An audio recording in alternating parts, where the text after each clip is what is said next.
Хатуу хөлөөрөний үед гэрээсээ гарах зайлшгүй шалтгаануудын нэгт эрүүл мэндийн тусламж үйлчилгээ авах зайлшгүй бас багтаж байгаа.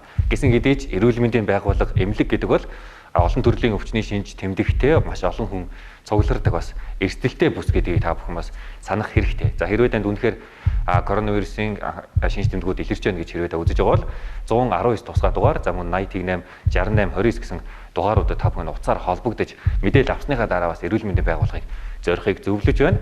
За мөн мэдээж бас коронавирусаас гадна бусад өвчний анх шатны шинж тэмдгүүд хэрвээ танд илэрсэн бол эмнэлэг рүү гарахаас өмнө яг одоо миний хажууд харагдаж байгаа утасны дугааруудаар холбогдож мэдээлэл авч за түүнийхээ дараа бас гэрээсээ гарахыг бас та бүхэндээ зөвлөж байна. Жишээлбэл улсын эрүүл мэндийн тусламж үйлчилгээ үзүүлдэг 2 3 дугаар шатлын эмнэлгүүдийн утасны дугааруудыг бол та бүхэнд харуулж байна. Энд бол одоо дүүргүүдийн нэгдсэн эмнэлгүүд, за мөн одоо төрх эмнэлгүүд, за мөн улсын 1 2 3 дугаар эмнэлгүүд гэх мэт эмнэлгүүдтэй та бүхэнд хажууд харагдаж байгаа утасны дугаараар холбогдож болно. За мөн тэд эдгээрээс гадна танд өрхийн эрүүл мэндийн анхан шатны тусламж үйлчилгээг үзүүлэх өрхийн эрүүл мэндийн төвүүд бас хамгийн түрүүнд бас эрүүл мэндийн үйлчилгээг үзүүлдэг. Тэгэхээр та хоёроо бас өрхийн эмнэлэгт бас хэрвээ хандъя гэж бодож байгаа бол бас л гэрээс гарахгүйгээр миний хажууд харагдаж байгаа эдгээр дугааруудаар нь бас холбогдож болно. За хэрвээ та энэ дугааруудыг харж тогтоож амжаагүй бол манай Like HT Mongolia гэсэн Facebook пэйжээс эдгээр дугааруудыг бас дахин тодруулан харах боломжтой.